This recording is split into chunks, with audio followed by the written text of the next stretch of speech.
Hello everyone, welcome to Super Coaching Regulatory Bodies by Textbook. Welcome back to this session with me Gaurav Singh Bhadoria, your reasoning and quant educator. In this session, जैसा कि मे भी आपने एक session already देख लिया हो for reasoning, so this session on the same theme we are going to conduct for quants. जो भी आपके क्वेश्चंस आए थे in RBI grade B exam 2025 from this subject quantitative aptitude, उसको एक बार दोबारा से एनालाइज करेंगे. Analyze in the sense कि what we have started in 2025 in all our batches, be it foundation batch, crash course या फिर booster course. अगेन जैसा मैंने रीजनिंग में आपको बताया था, क्वांट में भी सेम चीज अप्लाई होती है. सेम क्वेश्चन कभी भी नहीं आएगा ना, किसी भी टॉपिक से सेम क्वेश्चन आएगा नहीं, आ भी नहीं सकता. अब कोई ये बोल दे कि मैंने प्रॉफिट लॉस पढ़ाया था, देखो प्रॉफिट लॉस से क्वेश्चन आ गया, तो वो तो आना ही आना है ना. प्रॉफिट लॉस से भी आएगा, मिक्सचर एलिगेशन से भी आएगा ना. तो उसमें आप बहुत ज्यादा खुद का सेम चीज चाह के भी हम नहीं दिखा सकते कि हाँ देखो, क्योंकि वो वैल्यूज चेंज कर देगा, कंडीशन फ्रेमिंग चेंज हो जाती है ना. ओवरऑल आप सारे टॉपिक गिना दो, देखो ये हमने पढ़ाए थे, इनमें से क्वेश्चन आ गए, वो तो आना ही था क्योंकि वो सिलेबस है. सिलेबस के बाहर क्वेश्चन थोड़े ना आएगा. तो फिर भी कोशिश करेंगे उससे सिमिलर पैटर्न बेस्ड क्वेश्चंस जहां जितने मुझे मिल पाए कि हमने क्लास में किए थे, वो मैं जरूर आपके साथ यहाँ पे डिस्कस करूंगा. ठीक है. So welcome back to the class, welcome back to this session. बहुत ज्यादा लंबा ड्यूरेशन का वीडियो होगा नहीं, क्वेश्चंस वैसे भी कम ही है, प्लस 2 डीआई है, 10 क्वेश्चन तो आपके वहीं पे चले जाएंगे. ठीक है, स्टार्ट करते हैं. सो दिस फर्स्ट क्वेश्चन, अब ये जो पैटर्न है क्वेश्चन का, ये मैं कह सकता हूं कि ये जो पैटर्न है, this one is new pattern कह सकते हैं, राइट. न्यू पैटर्न इसको कह सकते हैं. एंड ये हमने पेड क्लास में नहीं किया था, to be very honest, because पूछे जाने का तरीका अलग है. अगर मैं आपको बताऊं, ये जो इतना क्वेश्चन है, yes we have done in class, इतना पार्ट हमने क्लास में बहुत किया. अगर आप इसको देखोगे, पढ़ते हैं, ऐसा ही सीआई पे बेस्ड क्वेश्चन है, राइट. ए ने इन्वेस्ट किया इतने रुपए, स्कीम ए में 15% का सिंपल इंटरेस्ट है, 3 साल में 45% हो जाएगा. ये प्रिंसिपल है, इसका 45% निकाल लेंगे, हमें इंटरेस्ट मिल जाएगा. ठीक है, वो जो इंटरेस्ट आएगा पी के टर्म्स में आएगा, उसको हम ऐड कर देंगे, प्रिंसिपल पे अमाउंट आ गया. ठीक है, अब क्या करना है, he withdraws the entire amount. Entire amount का मतलब यही होता है इंटरेस्ट प्लस जो प्रिंसिपल था. अगेन हमारे पास पी के टर्म्स चल रहे हैं, उसको मैंने री इन्वेस्ट कर दिया स्कीम बी में, 20% पर एनम कंपाउंड इंटरेस्ट 2 साल के लिए. 2 साल के लिए 20% रेट ऑफ इंटरेस्ट है, तो कितना हो जाता है, 20 और 20 40, 44% हो जाता है. तो वो जो हमारे पास अब आया है ऊपर से प्रिंसिपल और इंटरेस्ट पी के टर्म्स में, उसको इंटू कर दो 45% से, फिर से उसकी वैल्यू आ जाएगी पी के टर्म्स के बराबर. सिंगल इक्वेशन बनेगी, एक वेरिएबल बनेगा पी, पी निकल के आ जाएगा. ठीक है, तो इतना पार्ट कुछ भी नया नहीं है. शायद मैंने ऐसा ही का कुछ क्वेश्चन, हाँ इसलिए मैंने उसको अटैच भी नहीं किया, यही बताने के लिए कि इतने क्वेश्चंस तो हमने किए हैं, ये वाला हमने किया ही नहीं, तो फिर मैं कैसे आपको शो करूंगा कि हमने क्लास में किया था. झूठ तो बोलना चाहिए भी नहीं, और हम झूठ बोल सकते भी नहीं और बोलना भी नहीं चाहिए ना. बट फिर भी जितना सच है उतना मैं जरूर आपको बताऊंगा.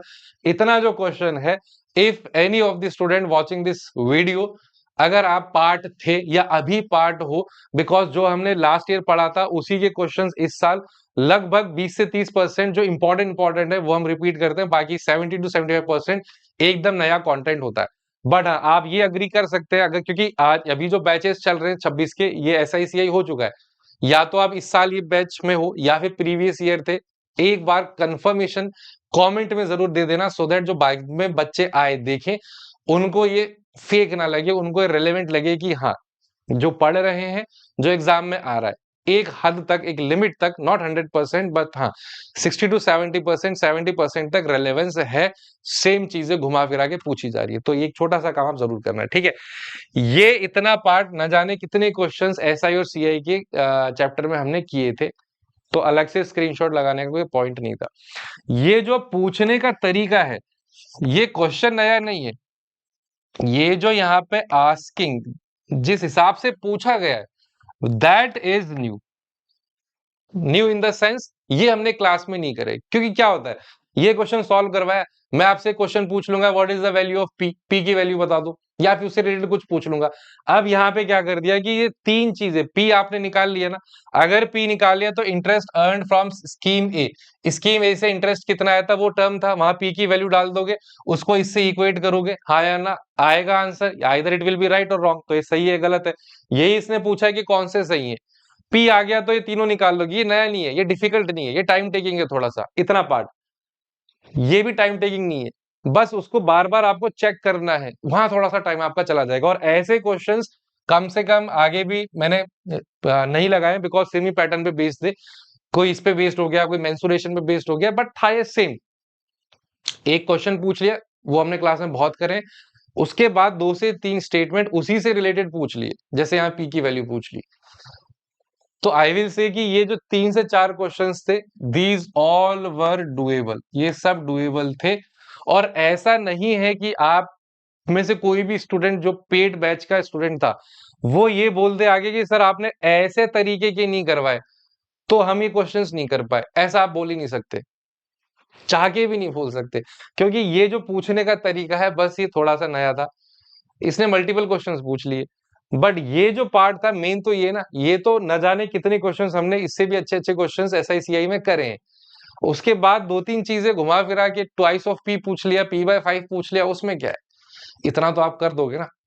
तो ये 3 से 4 क्वेश्चन इसी पैटर्न पे बेस्ड अलग अलग टॉपिक के आए थे, कोई बहुत लेंथी नहीं थे, 3 से 4 क्वेश्चन मत भी करो, चलो 2 क्वेश्चन तो मान के चलो, 2 क्वेश्चन तो आप आराम से इस पैटर्न बेस्ड कर सकते थे, ठीक है।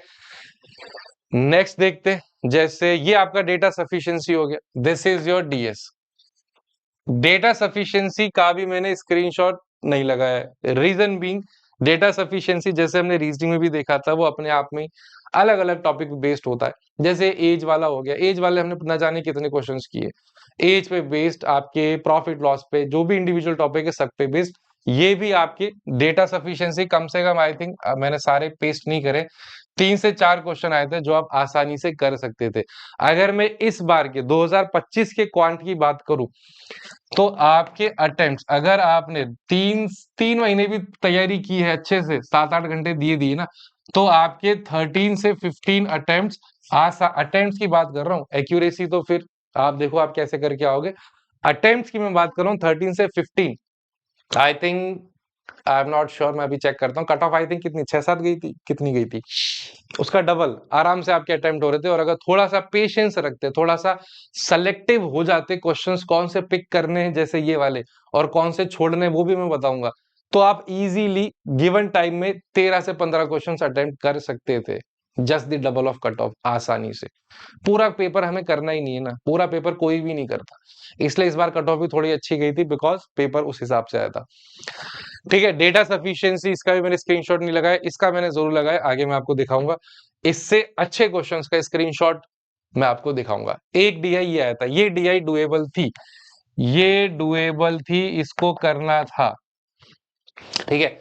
Again this is a memory based, team ने प्रिपेयर किए हैं क्वेश्चंस, तो टीम हमारी भी जाती है एग्जाम देने, सो दैट एग्जाम में क्वेश्चंस हम रेप्लिकेट कर पाए। बट कुछ क्वेश्चंस ऑब्वियसली जो डेटा बेस्ड है पूरे रेप्लिकेट नहीं हो पाते, कुछ कुछ वैल्यूज रह जाती हैं, बट मोर और लेस 80-90% सेम ही रहते हैं। तो इसमें था क्या, ये आपका एक लाइन ग्राफ है, the line graph shows total number of orders veg plus non veg, veg और नॉन वेज का डिफरेंस दे रखा है अलग अलग दिन में, और किस दिन में कितने ऑर्डर हैं ये आपका लाइन ग्राफ में दे रखा है, ठीक है। तो ये है बेसिकली 2 ग्राफ का कॉम्बिनेशन। अगर आपको याद है हमने डीआईज की न जाने कितनी, आई थिंक 8-10-12 क्लासेस की थी, स्टार्टिंग में हमने इंडिविजुअल पढ़ा था, line graph, bar graph, pie chart, tabular and so on. उसके बाद हमने इनको ग्राफ को कंबाइन करके पढ़ा था, उसके बाद हमने मिसिंग टेबुलर डीआई या मिसिंग डीआई भी की थी, इतना सब हमने डीआई डीआई की तैयारी की थी। अब इसमें कुछ भी है, क्या है बताओ, मंडे को टोटल ऑर्डर्स 120 है, मंडे को जो डिफरेंस है वो 40 है, ट्यूसडे को वेडनेसडे, सबका डिफरेंस गिवन है। हाँ ठीक है, तो ये आपके वेज और नॉन वेज का सम है, वो आपके वेज और नॉन वेज का डिफरेंस है, 2 वेरिएबल 2 इक्वेशन है, कितना टाइम लगेगा आपको डेटा निकालने में, कितना भी नहीं लगेगा, हो सकता है नहीं हो सकता, बताओ ये डुएबल थी या नहीं थी, ठीक है। ये जो है मंडे को ये सम है दोनों का, वेज और नॉन वेज का, वो है जो डिफरेंस है, और ग्रेटर और वो भी दे रखा है क्या, शायद दे रखा हो, मैंने यहाँ पे कॉपी नहीं की है, कहीं ना कहीं गिवन होगा, वरना आप माइनस किससे करोगे, नहीं भी करोगे तो वेज और नॉन वेज सेम ऑर्डर में माइनस कर दोगे तो भी आ जाएगा। अब इस पे बेस्ड या लाइन ग्राफ से बेस्ड हमने क्वेश्चंस किस लेवल के किए थे वो मैं आपको दिखा रहा हूं यहाँ पे। वो तो बहुत आसान था, ये वाला आपका एरिथमेटिक टॉपिक पे बेस्ड ऐसे क्वेश्चंस हमने बहुत किए। ये एक मुझे मिल गया जल्दी से पीपीटी में, इसलिए मैंने आपको ये शो कर रहा हूँ। यहाँ पे भी देखो क्या है, ये आपका बार ग्राफ है और ये आपका लाइन ग्राफ है। मैंने कॉम्बिनेशन वाले जो हमने सेशन किए थे उसका एक रेफरेंस आपको दे रहा हूँ। यहाँ पे आपका है, अगर आप ध्यान से देखेंगे तो mark price and selling price difference दे रखा है क्या, नहीं, sum of MP and SP of article 5, same graph difference between MP and SP. हाँ देखो, यहाँ पे एमपी और एसपी, वहां पे भी वही था ना, वेज प्लस नॉन वेज, एक तरफ सम था एक तरफ डिफरेंस था, यहाँ पे भी वही है, सम ऑफ एमपी एंड एसपी। जो हमारा बार ग्राफ है दिस इज एमपी और एसपी, और ये वाला जो है ब्लू वाला ये दिखा रहा है एमपी माइनस एसपी, ठीक है। और जो लाइन ग्राफ है, अच्छा ये अलग है, ये अलग डेटा दिखा रहा है, ये लाइन ग्राफ दिखा रहा है प्रॉफिट परसेंटेज, 20% प्रॉफिट परसेंटेज, यानी कि 1/5, 5 पे 1 का प्रॉफिट, 5 सीपी है, सेलिंग प्राइस 6, याद आ रहा है। तो यहां से सीपी और एसपी का रेशियो आ जाएगा, यहां से आप सॉल्व करोगे तो एमपी और एसपी आ जाएगा, कुल मिला के क्वेश्चन सब चारों टर्म आ गए आपके पास, सॉल्व हो जाएगा। आपके पास एमपी है, सेलिंग प्राइस है, सीपी है, और सीपी एसपी एमपी, और क्या है ये, हाँ सेलिंग प्राइस। यहां से देखो, यहां से सेलिंग प्राइस निकल जाएगी, एमपी निकल जाएगी, चारों वैल्यूज आपकी, तीनों वैल्यूज आपकी निकल जाएगी, एमपी एसपी और सीपी, प्रॉफिट परसेंटेज भी है, ठीक है। इसके बाद क्वेश्चन सॉल्व हो जाएगा। तो हमने इस लेवल तक के क्वेश्चंस एग्जाम से पहले पेड कोर्स में किए थे। अगर आप ये क्वेश्चन अपने आप क्लास में करते या नहीं भी करते, क्लास में समझते, उसके बाद कम से कम 1 से 2 बार रिवाइज करते, तो कोई चांस था ही नहीं कि ये क्वेश्चन आप छोड़ते, ये वाली डीआई छोड़ते।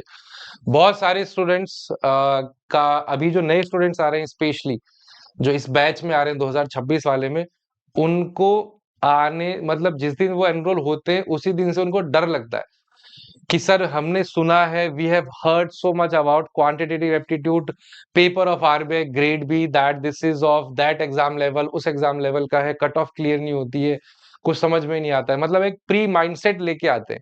और मैं उनको हमेशा एक ही चीज, जब भी हमारा गाइडेंस सेशन होता है वहां पे ये चीजें स्टूडेंट्स मेजरली डिस्कस करते हैं, तो वहां पे मैं सेम चीज जो अब मैं कहने जा रहा हूँ उनको भी वही मैं बोलता हूँ कि आप जब भी प्रिपरेशन करें किसी भी चीज की, किसी भी एग्जाम की, किसी भी सब्जेक्ट की, तो पहली चीज है कोई भी प्री थॉट या प्री माइंडसेट लेके नहीं आए कि ये मुश्किल है या आसान है, एकदम जीरो लेवल पे आओ। जब आप जीरो लेवल पे क्लास में आओगे तो हो सकता है कि आप 100% क्लास से लेके जाओ, हो सकता है, बिकॉज वो डिपेंड करता है आप कितने फोकस के साथ क्लास में हो, राइट। ऐसी ऑफलाइन क्लास तो है नहीं कि आमने सामने बैठे मुझे दिख रहा है that are you are focused या यू आर डिस्ट्रैक्टेड, आप इधर उधर देख रहे हैं, टाइम पास कर रहे हैं या क्लास में ध्यान दे रहे हैं, ऐसा तो है नहीं। ऑनलाइन क्लासेस है तो मुझे नहीं दिख रहा आप क्या कर रहे हो अपोजिट साइड, बट अगर आप पूरी पेशेंस के साथ सुन रहे हो तो मे बी क्लास से आप 100% लेके जाओ, राइट। तो इसलिए जरूरी है कि आप कोई भी प्री थॉट लेके नहीं आओ, एकदम जीरो से पढ़ो, जितना समझ में है उसके बाद रिवाइज करोगे वो चीज बढ़ेगी। एंड उसके बाद क्वेश्चन का सिलेक्शन इंपॉर्टेंट है। Coming back to this point कि क्वांट बहुत डिफिकल्ट है, नंबर नहीं आते, कट ऑफ क्लियर नहीं होती, कैसे नहीं होती, मैं बताता हूँ क्यों नहीं होगी, आप मुझे बताना। ये डीआई मैंने आपको एक दिखा दी, हमने क्लास में किस लेवल के क्वेश्चंस किए थे, ये डीआई छूटनी ही नहीं थी, ये डीआई डुएबल थी। इससे पहले के जो डेटा सफिशिएंसी दिखाया 1 से 2 क्वेश्चन कर सकते थे, उससे पहले जो क्वेश्चन दिखाया 3 स्टेटमेंट थे, कौन सा सही है गलत है, 1 से 2 क्वेश्चन वो कर सकते थे, और आगे अभी नंबर सीरीज और क्वाड्रेटिक आएंगी वो भी कर सकते थे। इसलिए मैंने ज्यादा नहीं, 13 से 15 तो एट एनी कॉस्ट, अगर आप 2 से 3 महीने आपने केवल कोर्स की क्लास अटेंड किए, Saturday Sunday revision, Monday to Friday class, तो भी आप कर सकते थे। क्वेश्चन का सिलेक्शन इज इंपॉर्टेंट, पैनिक नहीं होना है, क्वेश्चन में अटकना नहीं है, ये सारी बेसिक सी चीजें जो धीरे धीरे धीरे आप सीखते हो जब आप ज्यादा से ज्यादा मॉक टेस्ट देते हो, ठीक है। चलो ये डीआई आराम से कर सकते थे, रेफरेंस के लिए मैंने दिखा दी, ठीक है। अब देखो ये फिर से वो क्वेश्चन आ गया क्या जो मैंने आपको फर्स्ट करवाया था, SICI वाला। तो इतना पार्ट फिर से मैं कहूंगा कि इतना part yes we have done in class, class में हमने किया है, इससे ज्यादा न जाने कितने क्वेश्चंस। सेपरेट क्लासेस हमारे पास थी, ट्रेन एंड इसकी ट्रेन वाली separate 2 classes boats and steam की थी और एक केवल स्पीड टाइम डिस्टेंस। कुल मिला के 4 से 5 क्लासेस में हमने ये topic speed time distance, then उसके बाद ट्रेन बेस्ड क्वेश्चन, उसके बाद बोट्स वाले क्वेश्चन, 4 से 5 सफिशिएंट टाइम हमने दिया था। इतना पार्ट अगेन बहुत बार किया है, न जाने कितने बार किया है। ये जो पार्ट है ये इसने नया ऐड कर दिया, लेकिन यहां से अगर आपकी सारा वैल्यू निकल जाएगी तो बस आपको चेक करना है कौन सा सही है कौन सा गलत है। टी यहाँ पे बार बार आ रहा है, टी कहीं ना कहीं आ रहा होगा, टी कहाँ है, टी टी टी टी, ये टी सेकंड कुछ तो होगा। एक ट्रेन है, पोल को क्रॉस कर रही है, स्पीड गिवन है, लेंथ गिवन है, वेरिएबल है, हो जाएगा सॉल्व, कोई मुश्किल बात नहीं है। ठीक है, तो ये भी आप आसानी से अटेम्प्ट कर सकते थे। ये रेशियो ऑफ इनकम, इनकम और एंड एक्सपेंडिचर, ये शायद मैंने अटैच किया है, हाँ एग्जैक्ट तो नहीं, बट ये क्वेश्चन था आपका एक्सपेंडिचर एंड आपका इनकम बेस्ड। तो सिंपल सी एक चीज जो हमेशा आपको पता ही है, इनकम आपका होता है क्या, जितना आप बचा रहे हो सेविंग प्लस जितना आप खर्च कर रहे हो। लेकिन फिर भी ये क्वेश्चन पढ़ोगे तो आसान नहीं है, आसान इस रिस्पेक्टिव में नहीं है कि आपके पास एग्जाम में टाइम कम है। ठीक है, इसको मैं थोड़ा सा आपको कह सकता हूँ कि हाँ ये लेंदी था, ये वाला स्पेसिफिक क्वेश्चन थोड़ा सा टाइम टेकिंग था, तो इसको आप नहीं भी करते तो काम चल जाता। हमारे पास बहुत क्वेश्चन थे जिनको हम अटेम्प्ट करके 13 से 15 नंबर आसानी से ला सकते थे। क्वेश्चन अच्छा था बार बार, क्योंकि रिलेटेड एक दूसरे से, इसकी सेविंग उसकी आधी है, कम है, ज्यादा है, काफी थोड़ा सा दे रखा था, डुएबल था बट टाइम बहुत ज्यादा लग जाता। ठीक है, उससे थोड़ा सा आसान से क्वेश्चंस हमने, मतलब सिमिलर तो नहीं कहूंगा मैं ऑनेस्टली स्पीकिंग, थोड़े से आसान क्वेश्चन, लेकिन इनकम पे एक्सपेंडिचर के कॉन्सेप्ट पे बेस्ड क्वेश्चंस किए थे, ये मैं आपको यहाँ पे एज अ रेफरेंस दिखा रहा हूँ। राइट, नेक्स्ट चलते हैं। हाँ ये वाली एक डी आई थी जो आपको बहुत रिस्पेक्ट के साथ स्किप कर देनी चाहिए थी, विथ फुल रिस्पेक्ट इस डी आई को स्किप कर देनी थी। इसमें आप अटक जाते तो ऐसा नहीं कि क्वेश्चन होते नहीं, क्वेश्चन तो हो जाते, लेकिन मुझे लगता है फिर यही कर पाते आप, 5 नंबर आपके यहाँ से पक्के हो जाते, उसके अलावा 4-5 क्वेश्चंस आप और कर पाते, इतना टाइम ये ले जाता। और अगर बीच में आप पैनिक कर जाते तो हो सकता है आप इसे बीच रास्ते में छोड़ भी देते, वो और हमारे लिए नुकसानदायक होता। बट एनीवे है क्या इसमें वो देख लेते हैं। Pie chart, I think reference मैंने शो किया है, हाँ रेफरेंस हमने पाई चार्ट तो शो की, मतलब किया, ये देखो।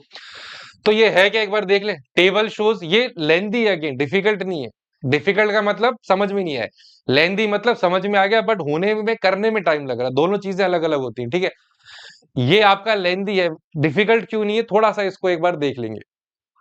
ठीक है, टेबल आपको क्या दिखा रहा है, एक्स टाइप का आइटम है एंड वाई टाइप का आइटम, 2 टाइप के आइटम है, सेल कर रहे हैं A B C D E, ये 5 आपके क्या है शॉप होंगी, हाँ 5 शॉप्स, ये 5 शॉप है, हर शॉप के पास 2 आइटम है, एक्स आइटम वाई, कुछ बेचा जा रहा है, सोल्ड अनसोल्ड। ठीक है, ये जो पाई चार्ट है ये आपको क्या दिखा रहा है, ये पाई चार्ट कहां दिखा रहा है, टेबल,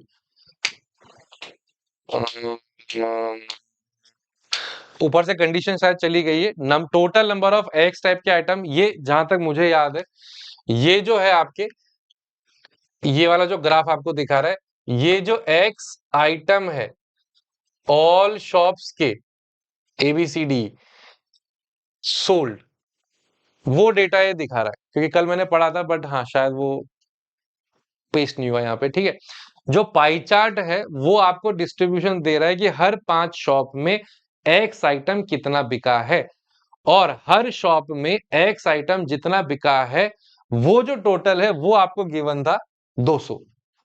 ठीक है, तो अगर आपको ये निकालना हो जैसे 30%, ये वाला जो है ये जो भी आपकी शॉप है 1 2 3 4 1 2 3, वो ये डी वाली है, अगर मेरे को डी में निकालना है, ये डी में एक्स आइटम कितना सोल्ड हुआ है, तो इट इज 30%, 3/10 यानी कि 6 हो जाएगा, 30% 60 हो जाएगा ना, राइट। 60 आइटम यहाँ पे हो गए, 26% ये भी आ जाएगा, 14% ये भी आ जाएगा, है ना। तो यहां से बेसिकली देखो 60, ये 30 हो गया, 40 50 60 70, 70% इंडिविजुअल यहाँ आ गया, इसका 30% निकालोगे, उसको इक्वेट कर दोगे P+2 और 2+P-1, तो यहां से P की वैल्यू आ जाएगी, क्योंकि टोटल आपका 200 सेल हुआ है ना, 3 आपने निकाल लिए, बाकी के 2 जो है वो P के टर्म्स में है, वो आप माइनस करके निकाल लोगे, P आ गया। पी आ गया मतलब पी के आने से मतलब आप हर A B C D E में एक्स के कितने बिके हैं वो डेटा आपके पास है, ठीक है। हर शॉप में एक्स आइटम कितना सेल हुआ है आपको पता है।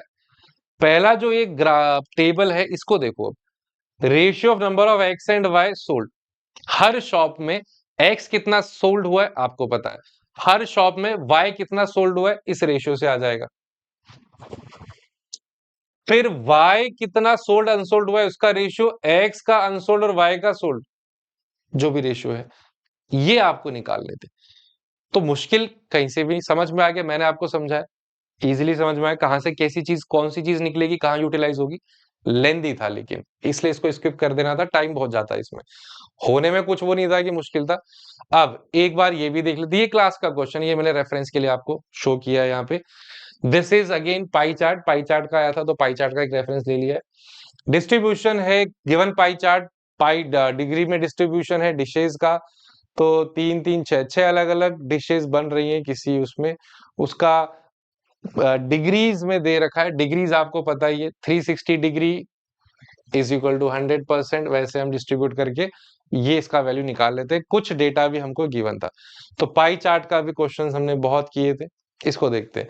ये भी वही क्वेश्चन है, इतना question obviously we have done plenty of time. उसके बाद जो पूछा गया बस वो थोड़ा सा नया था और वो आप बिना एफर्ट के बता सकते हैं। ये आपका एफिशिएंसी टाइम एंड वर्क वाला है, ठीक है। ए और सी एक साथ काम कर रहे हैं एक्स प्लस 2 डेज में, ए अलोन देखो, अगर मैं थोड़ा सा आपको दिखाऊं, ए अलोन काम कर रहा है वाई डेज में, है ना। फिर ये पर्सन कौन है इसको हटा देते हैं एक बार। पर्सन बी जो है 8 दिन, पर्सन बी जो है 8 दिन ज्यादा ले रहा है ए से, एंड सी आपका ले रहा है 4 दिन बी से ज्यादा, यानी कि y प्लस 12, ठीक है। अच्छी बात यह है कि ratio of efficiency of A to C given है, राइट। अगर मैं एफिशिएंसी देखूं ए और सी की कितनी गिवन है 2:1 है, तो अगर मैं टाइम देखूं ए और सी का, आपको पता है इनवर्स रिलेशन होता है 1:2 हो जाएगा। और ए और सी का टाइम ये रहा, ए का y है और सी का y प्लस 12 है। कितना आसान है बताओ, क्या यहाँ से y नहीं निकल आएगा? y निकाल दिया तो कहीं ना कहीं, अच्छा चलो y आ गया तो सबके डेज आ गए। अब a और c टुगेदर, दो ही जनों का निकालना है तो मल्टीप्लीकेशन अपॉन एडिशन कर देते हैं, that is equal to x plus 2, वहां से x आ जाएगा, x आ गया y आ गया। इस क्वेश्चन को और इसको सॉल्व करने में फिर क्या ही दिक्कत होगी बताओ, था या नहीं था? ऐसा आप नहीं बोल सकते कि सर आपने जो पढ़ाया था उसके बिहाफ पे हम ये क्वेश्चन तो नहीं कर पाते, बिल्कुल नहीं बोल, चाह के भी नहीं बोल सकते, क्योंकि इसमें ऐसा कुछ है ही नहीं, राइट। हार्डली y की वैल्यू निकालने में आपको 15 सेकंड, उसको वहां इक्वेट करने में दो लोगों का काम दे रखा है ना, ए और सी का, दो जनों को तो आप डायरेक्टली निकाल लेते हो मल्टीप्लीकेशन अपॉन एडिशन, यहां से एग्जैक्ट वैल्यूज आ जाएंगी y की वैल्यू पुट करके, 10 सेकंड उधर चले गए। इनको चेक करने में 30 सेकंड और ले लो, 1 मिनट में एक क्वेश्चन आराम से हो जाता है। ये वही है, स्टार्टिंग में 2 क्वेश्चन और दिखाए थे ना आपको, जैसे ऐसे पूछा गया, इसलिए मैंने बोला था कम से कम 2-3 क्वेश्चन आसानी से हो जाते, ठीक है। आगे देखते हैं, ये मैंने जस्ट फॉर रेफरेंस आपको शो कर दिए कि हाँ ऐसे मिलते जुलते क्वेश्चंस एफिशिएंसी पे बेस्ड हमने कर रखे हैं। ए को जितना टाइम लगता है 80% ज्यादा है ए इन बी टुगेदर, चाहे तो आप वहां से टाइम निकालो, चाहे तो एफिशिएंसी निकालो ए की और ए और बी की कंबाइंड, एंड सो ऑन। सी की एफिशिएंसी बी से ज्यादा, एफिशिएंसी बेस्ड काफी क्वेश्चंस हमने कर रखे हैं, ये भी देखो आपका एफिशिएंसी बेस्ड है, जस्ट फॉर रेफरेंस मैंने आपको शो कर दिया, ठीक है। जैसे रीजनिंग में हमने देखा था तो this is again data sufficiency based, इसके भी मैंने रेफरेंस अटैच नहीं किए, आई थिंक 1-2 किए होंगे। ये आपका मेंसुरेशन पे बेस्ड है ना, हाँ मेंसुरेशन पे बेस्ड मैंने एक आपको रेफरेंस शो किया। तो ये आपके अलग से कोई टॉपिक नहीं है, it is just based on all the arithmetic topic, all the previous topic, किससे आप मिनिमम कंडीशन यूज करके you can get a confirm answer, ये आपका होता है डेटा सफिशिएंसी। तो बहुत आसान सा, ये आपका मेंसुरेशन पे बेस्ड है। मेंसुरेशन पे based we have also done some questions in our paid class, data sufficiency mensuration.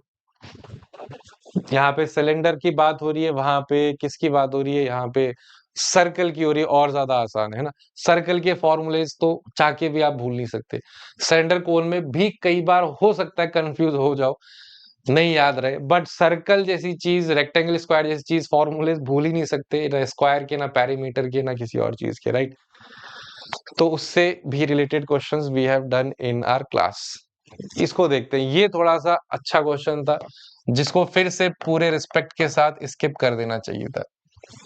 ठीक है, तो अगर मैं आउट ऑफ 30 क्वेश्चंस की बात करूं, देखो ये आपने एक स्किप कर दिया, और एक वाला ये इससे पहले भी मैंने आपको बताया था ना, कुछ आया था, हाँ ये वाला भी स्किप। देखो ये वो क्वेश्चन है कि लेट सपोज अगर लास्ट में आपके पास 3 से 4 मिनट, 4 से 5 मिनट बच गए, तो आप कुछ डेटा सॉल्व करके आउट ऑफ 5 क्वेश्चन, हो सकता है 1-2 क्वेश्चन ऐसे हो जाए जिनमें वो डेटा यूज हो रहा हो, आप टिक कर दो।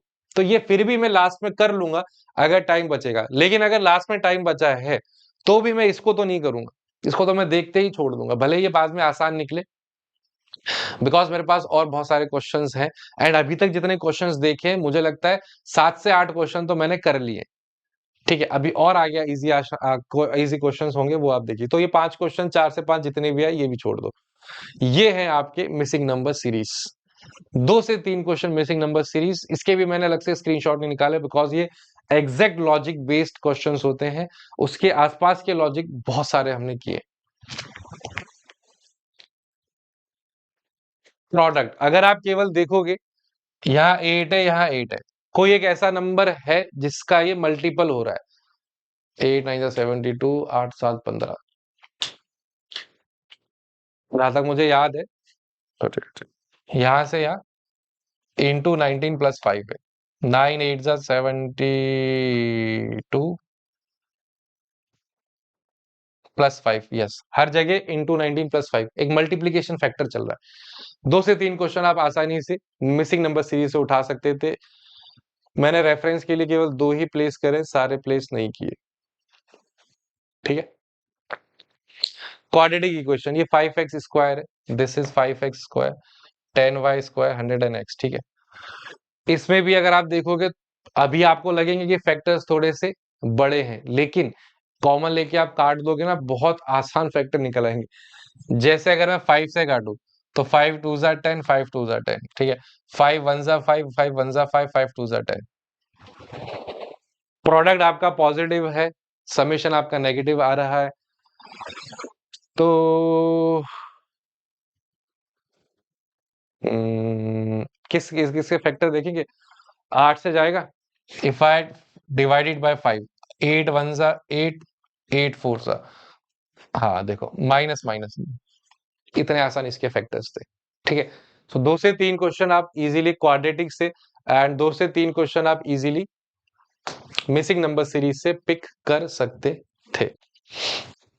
ठीक है, सो ज्यादा नहीं, बट हाँ, जो स्टार्टिंग में मैंने बोला था 12 से 15, 13 से 15 अटेम्प्ट आप इजीली कर सकते थे।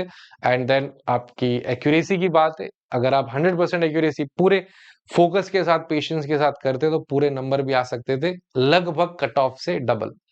इससे ज्यादा आपको कुछ करने की रिक्वायरमेंट नहीं है, इतने नंबर आप इजीली स्मार्टली क्वांट के एग्जाम में निकाल सकते हैं, राइट।